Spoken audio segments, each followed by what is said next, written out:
రేపే దీపావళి అమావాస్య. లక్ష్మీదేవికి ఎంతో ఇష్టమైన రోజు. ఈసారి నరక చతుర్థి, దీపావళి అమావాస్య రెండూ ఒకే రోజు వచ్చాయి. అయితే ఈరోజు ఎవరూ కూడా ఈ కూరను అస్సలు తినకూడదు, వండకూడదు. పొరపాటున దీపావళి అమావాస్య రోజు ఈ కూరను తింటే పరమ దరిద్రం కలుగుతుంది. ఇంట్లో ఉన్న అదృష్టం తుడిచిపెట్టుకుని పోతుంది. కానీ దీపావళి అమావాస్య రోజు ఈ ఒక్కటి తింటే మాత్రం లక్ష్మీదేవి అనుగ్రహం కలిగి అష్టైశ్వర్యాలు సిద్ధిస్తాయి అని పెద్దలు చెప్తూ ఉన్నారు. మరి దీపావళి అమావాస్య రోజు తినకూడని ఆ కూర ఏమిటో, తప్పక తినవలసినది ఏమిటో ఇప్పుడు మనం ఈ వీడియోలో తెలుసుకుందాము. తెలుగు పండుగల్లో దీపావళి చాలా ప్రముఖమైనది. ఆశ్వేజ అమావాస్య రోజునే దీపావళి పండుగ చేసుకుంటూ ఉంటారు.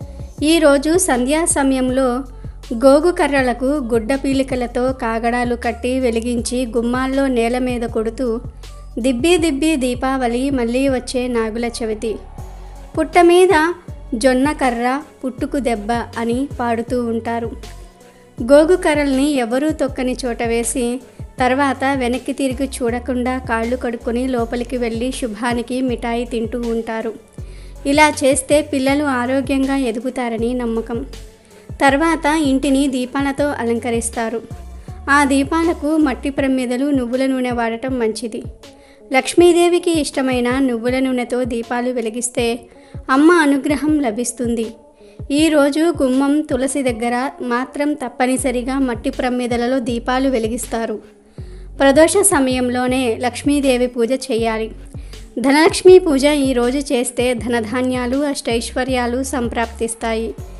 దీపావళి రోజున లక్ష్మీ పూజతో తమ వ్యాపారం వృద్ధి చెందుతుందని వ్యాపారులు నమ్ముతారు. కొత్త బంగారు, వెండి ఆభరణాలు పూజలో పెడితే శుభప్రదం. హిరణ్యాక్షుడు లోకానికి ఉపద్రవంగా భూదేవిని చుట్టి సముద్రంలో ముంచినప్పుడు విష్ణుమూర్తి వరాహ అవతారమెత్తి ఆ రాక్షసుని సంహరించి భూదేవిని ఉద్ధరించాడు. ఆ సందర్భంగా భూదేవికి విష్ణుమూర్తి వరప్రసాదం వలన భీముడనే పుత్రుడు జన్మిస్తాడు.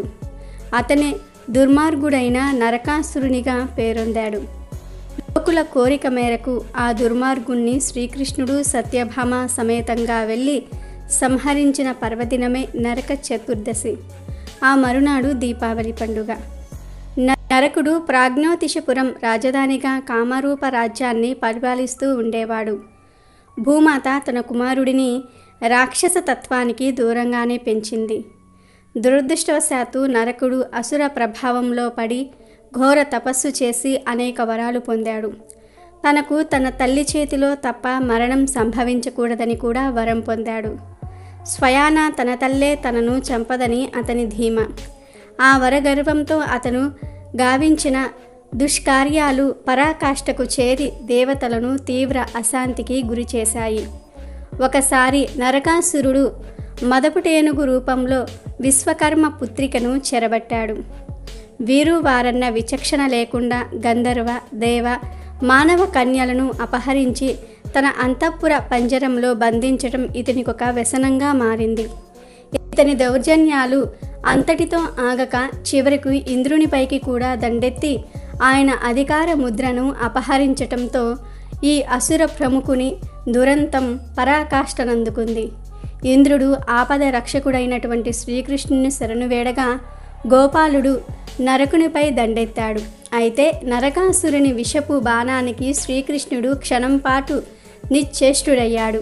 అది గమనించిన ఆయనతో కూడానే ఉన్న భూదేవి అవతారమైన తన సతీమణి సత్యభామ ఉగ్రురాలై భయంకరమైన తన బాణాన్ని ప్రయోగించి అతన్ని కొద్దిసేపు నిలువరించింది.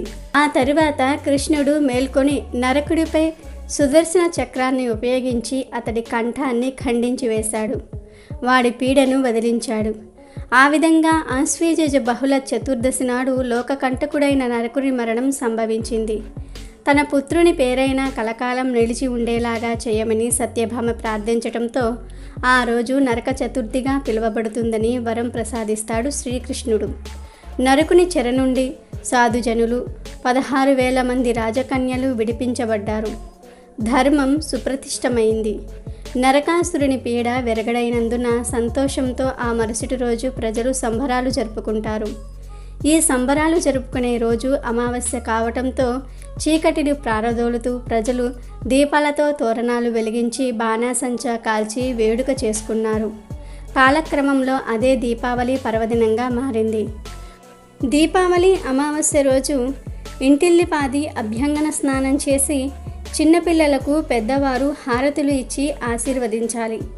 ముఖ్యంగా మీకు దగ్గరలో ఉన్న ఒక ఉత్తరేణి మొక్క ఉంటే ఆ మొక్కను తెచ్చుకొని పెద్దవారు స్నానం చేసే ముందు వారు తల చుట్టూ 3 సార్లు తిప్పుకొని చిన్నపిల్లలకు కూడా 3 సార్లు తిప్పి ఆ ఉత్తరేణి మొక్కను దూరంగా పడవేయాలి. ఇలా ఆ రోజు దిష్టి తీయటం వలన అపమృత్యు దోషాలు తొలగిపోతాయి. ఇలా దిష్టి తీసిన తర్వాత అభ్యంగన స్నానం చేసి కొత్త బట్టలు కట్టుకొని సూర్యోదయానికి ముందే లక్ష్మీ పూజ చేసుకోవాలి. అదేవిధంగా పసుపు కుంకుమలతో కులదేవత ఆరాధన కూడా చేసుకోవాలి. దీపావళి అమావాస్య ఆ లక్ష్మీదేవికి ఎంతో ఇష్టమైన రోజు. ఇలాంటి పవిత్రమైన రోజు అమ్మవారికి ఇష్టమైన పనులు చేస్తే పట్టిందల్లా బంగారం అవుతుంది. మనలోని పాపం పోవాలంటే గంగా స్నానం చేయాలి. కానీ అందరూ ప్రతిరోజు గంగా స్నానం చేయటం సాధ్యం కాదు. కానీ పరమేశ్వరుడు ఒక్క మినహాయింపు ఇచ్చాడు. గంగానది స్నానం చేయలేని వారు ఎక్కడైనా తటాకంలో కానీ బావిలో కానీ లేదా ప్రవహించే నీటిలో కానీ స్నానం చేయాలి. దీపావళి రోజు తెల్లవారుజామునే ఒంటికి నూనె రాసుకోవాలి, తలకు నూనె రాసుకోవాలి. అలా రాసుకొని తెల్లవారుజామున ప్రవహించే నీటిలో స్నానం చేయాలి. లేదా ఇంటి వద్దే అయినా సరే స్నానం చేసుకోవచ్చు. ఇలా దీపావళి రోజు ఎవరైతే ఉదయాన్నే స్నానం చేసి దీపం పెడతారో వారికి ఉన్న పాపమంతా కూడా పోతుంది. దరిద్రం మొత్తం పోయి అదృష్టం పడుతుంది. అలాగే ఈరోజు పిల్లలకు కూడా ఒళ్ళంతా నూనె పట్టించి స్నానం చేయించాలి. అలా స్నానం చేయించే ముందు ఒక ఉత్తరేణి మొక్కను తెచ్చి పిల్లల చుట్టూ 3 సార్లు తిప్పాలి. ఇలా చేస్తే దోషాలన్నీ కూడా పోతాయి. పెద్దలు కూడా ఈరోజు స్నానం చేసే ముందు ఉత్తరేణి మొక్కను చుట్టూ 3 సార్లు తిప్పుకోవాలి. తర్వాత ఆ మొక్కను పడేయాలి. స్నానం చేసే ముందు ఇలా చేయటం వలన దోషాలు పాపాలు పోతాయి. ఇక ఎంతో శక్తివంతమైన ఈరోజు ఉదయం సాయంత్రం స్నానం చేసే నీటిలో కొద్దిగా గల్లులుప్పు, గుప్పెడు వేపాకులు వేసుకుని స్నానం చేస్తే ఆ నీటి ద్వారా అన్ని పాపాలు పోయి కోటి జన్మల పుణ్యం వస్తుంది. లక్ష్మీదేవి అనుగ్రహం కలిగి మీ ఇంట్లో సిరుల వర్షం కురుస్తుంది. అంతేకాదు దృష్టి దోషాలు మొత్తం కూడా పోతాయి. నూతన ఉత్తేజం వస్తుంది. అనారోగ్య సమస్యలు పోతాయి. జ్ఞానాన్ని పొందుతారు. కాబట్టి ఈరోజు ఉదయం సాయంత్రం ప్రతి ఒక్కరూ కూడా స్నానం చేసే నీటిలో చిటికెడు గల్లులుప్పు, గుప్పెడు వేపాకులు వేసుకుని తల స్నానం చేయండి. అయితే ప్రత్యేకించి దీపావళి రోజు ఒక వృక్షానికి అద్భుత శక్తులు వస్తాయి. మరి ఆ వృక్షం ఏమిటి అంటే పారిజాత వృక్షం. దీపావళి రోజు పారిజాత చెట్టులోని ధాతువులు విపరీతంగా యాక్టివేట్ అవుతాయి. కాబట్టి ఈరోజు జస్ట్ పారిజాత చెట్టును టచ్ చేస్తే చాలు మీ శరీరంలోని దరిద్రాలు, రోగాలు పోతాయి. మన సాంప్రదాయంలో పారిజాత వృక్షానికి చాలా ప్రాముఖ్యత ఉంది. పారిజాత వృక్షాన్ని పాలసముద్రం నుండి ఉద్భవించిన వృక్షం అని అంటారు. కృష్ణ పరమాత్మ ఇంద్రలోకం నుంచి తెచ్చి సత్యభామకు బహుకరించినదే పారిజాత వృక్షం. ఎంతో అలంకార ప్రియమైన మరియు ఔషధ విలువలు ఉన్న పుష్పభరితమైన మొక్క పారిజాతం. దీని అందమైన తెల్లటి పుష్పాల సువాసన అందరికీ మనసుకు ఆహ్లాదాన్ని, ప్రశాంతతను కలుగజేస్తోంది. పారిజాతానికి ఉన్న వివిధ వైద్య ప్రయోజనాల దృష్ట్యా ఆయుర్వేదం ఈ పూల మొక్కకు అగ్రస్థానాన్నే ప్రసాదించింది. సాధారణంగా దీనిని పారిజాతం అని లేదా రాత్రి పుష్పించే మల్లిక అని పిలుస్తారు. ఈ పుష్పభరిత వృక్షం భారత పురాణాల్లో మరియు జానపద కథల్లో ఓ మహత్తుకరమైన స్థానాన్ని కలిగి ఉంది. భగవద్గీత మరియు హరివంశ పురాణాల్లో పారిజాతం యొక్క మరియు దాని పువ్వుల ప్రస్తావన ఉంది. భారతీయ పురాణ సాహిత్యం ప్రకారం పారిజాతం అనేది ఒకప్పుడు స్వర్గంలో ఉండి ఆ తర్వాత కృష్ణుడి ద్వారా భూమికి దిగి వచ్చిన ఒక పూల చెట్టు. పారిజాతం చెట్టు రాత్రిపూట మాత్రమే పువ్వులు పూసి ఉదయం పూట తాను పూసిన పూలన్నిటినీ కూడా రాల్చివేస్తుంది. పారిజాతం చెట్టు ఓ పొదలాగా లేదా చెట్టుగా కూడా పెరుగుతుంది. ఇలాంటి అద్భుతమైన చెట్టు దీపావళి రోజు చాలా శక్తివంతంగా మారుతుంది.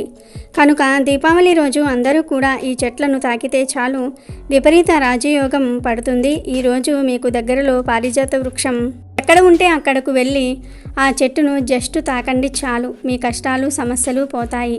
1 గంటలో మీ దరిద్రం పోయి మీ దశ మారిపోతుంది.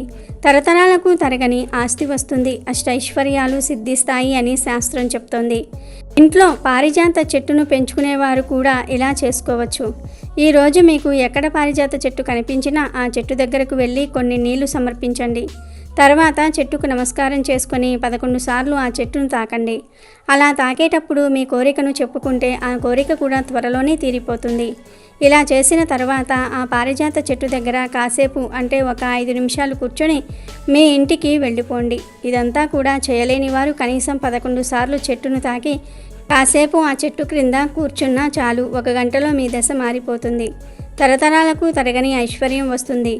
మీ శరీరంలోని దోషాలు రోగాలు పోతాయి. మానసిక ప్రశాంతత పెరుగుతుంది.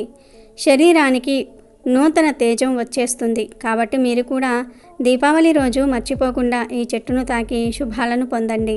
ఇక ఎంతో పవిత్రమైన ఈ దీపావళి అమావాస్య రోజు పొరపాటున కూడా మీ ఇంట్లో క్యాలీఫ్లవర్ మరియు క్యారెట్ని ఏ రూపంలోనూ ఆహారంగా తీసుకోకూడదు. ఈరోజు ఆడవారు క్యాలీఫ్లవర్ క్యారెట్ కూర వండకూడదు. ఈ రెండిటితో పాటు ఈరోజు మాంసాహారాన్ని కూడా తినకూడదు. అంటే నీచు తినకూడదు.